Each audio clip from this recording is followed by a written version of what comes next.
Y bueno, hay que aprovechar esa circunstancia de vuestra relación para empezar preguntándote cuál es un poco, descríbenos un poco el momento en el que está Moukir y por qué ahora ese reconocimiento justo en esta confluencia de la historia económica con la economía en general. Bueno, si lo piensas, la cuestión fundamental en economía y probablemente la cuestión fundamental de las ciencias sociales es entender por qué hay personas que son ricas y personas que son pobres, ¿no? Tanto a nivel porque unos países son más ricos que otros, como porque dentro de un país unos hogares son más ricos que otros. Punto de vista histórico, esto es muy interesante porque, como bien decía, hasta hace 300 años prácticamente no había diferencias en renta per cápita, diferencias en mortalidad infantil, prácticamente a lo largo de toda la historia en cualquier país del mundo, pero poco a poco en algunas partes de Europa Occidental y después se extiende a otras partes de Europa y otras partes del mundo, empezamos a ver crecimiento económico sostenido y que no solo se traduce en mejoras económicas, pero también, como decía, en reducción de mortalidad infantil y en otro tipo de indicadores económicos de progreso.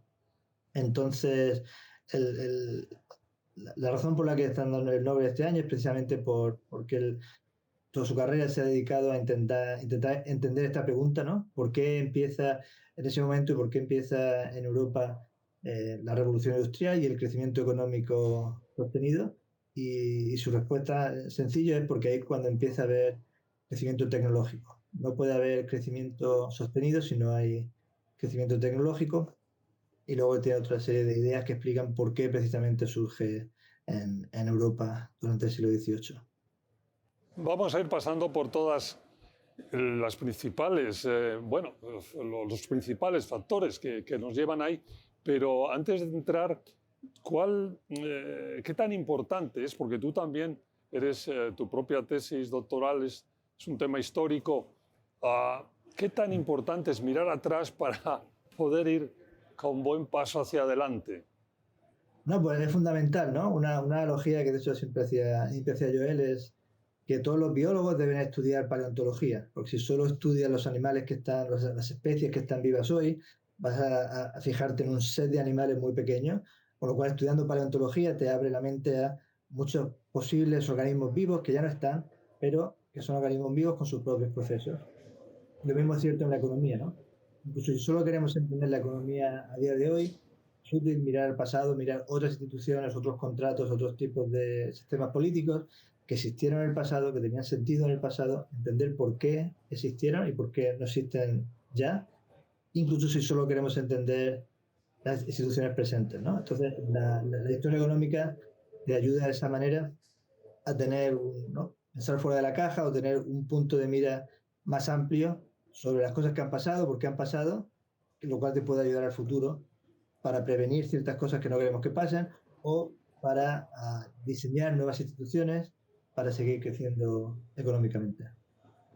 En abundantes notas sobre el trabajo de muchos años del profesor Moukir, se repite el tema de que el cambio cultural precede al cambio institucional y que este es un poco también está en la base de lo que ocurre en ese espacio del siglo XVII, XVIII, que coincide con la Ilustración, ¿no?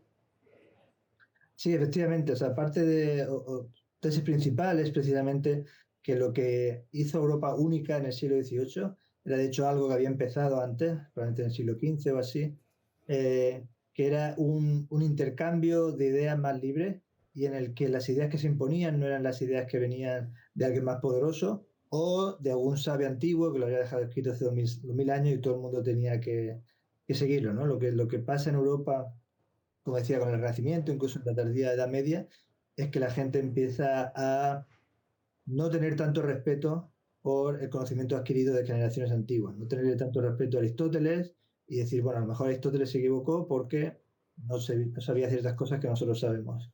Y eso es algo que es muy, como decía, muy único de Europa en la época moderna y eso es lo que empieza a generar el método científico, de que el conocimiento se debe obtener por experimentación y de que las ideas más importantes son las ideas que sobreviven, digamos, la investigación empírica, la investigación experimental y no necesariamente las ideas que vienen de alguien con mucho dinero, con mucho poder o que fue muy famoso hace mucho tiempo. ¿Cuál es un poco, tú ya lo empezabas a describir antes, el momento de Europa y por qué Europa sí y no otros áreas del mundo que estaban también y eran poderes importantes, como el caso de China, por ejemplo? Eh, ¿Dónde está ahí la clave? Bueno, una de las cosas que pasa en Europa en este periodo es que la gente empieza a pensar que no solo el progreso es posible, sino que además es deseable, ¿no? Si pensamos en otras culturas como en China, está el confucianismo, el yin y el yang, parece que cada vez que hace una cosa buena, algo malo va a pasar, ¿no? Lo mismo pasaba en la antigua Roma, en Europa, en el Mediterráneo, con el concepto de armonía, ¿no? No había ah, que molestar a la armonía. En India, el concepto del karma, lo mismo, ¿no? Cuando algo bueno pasa, algo malo pasa después.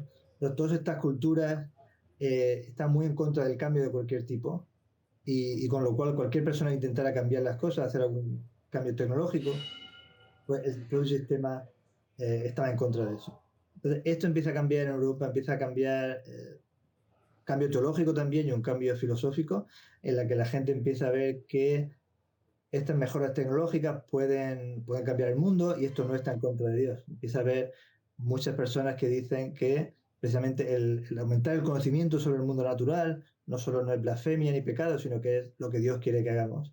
Y muchos de los científicos en Europa durante este periodo eran profundamente religiosos y tenían convicciones religiosas que de hecho les decían que tenían que investigar más las causas naturales, ¿no? Entonces, esto es una de las cosas que sí que pasa en Europa, que, como digo, es distinto del resto del mundo y distinto de Europa hasta ese punto, el que el conocimiento del mundo físico que nos rodea y poder manejarlo y poder adecuarlo a nuestras necesidades es una cosa buena y es una cosa que se debe perseguir.